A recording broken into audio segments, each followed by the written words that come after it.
Iran's military has launched another strike on an oil refinery in the Middle East as it retaliates for strikes on its own oil facilities as more U.S. Marines head to the region. Natalie Brand reports from the White House.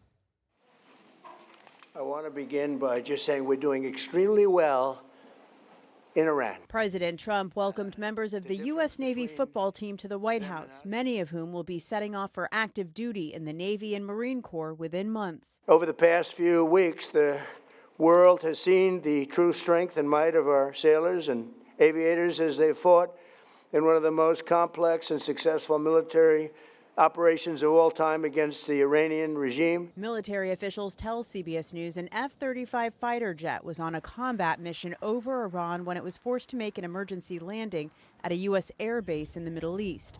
Officials say the pilot is in stable condition.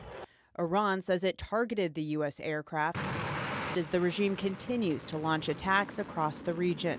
We are winning, and Iran is being decimated. Israeli Prime Minister Benjamin Netanyahu says the U.S. and Israel are taking out much of Iran's ability to attack others, but that airstrikes can only go so far. You can do a lot of things from the air, and we're doing, but there has to be a ground component as well. CBS News has learned there is a second Marine Expeditionary Unit consisting of about 2,200 Marines and 3 warships now headed to the Middle East after departing California this week. That is in addition to the movement of the USS Tripoli to the Middle East, carrying more than 2,000 Marines. President Trump was asked Thursday about the possibility of additional troops deploying to the region. No, I'm not putting troops anywhere. If I were, I certainly wouldn't tell you. It will take several weeks for the new Marine deployment to be in place. Natalie Brand, CBS News, the White House.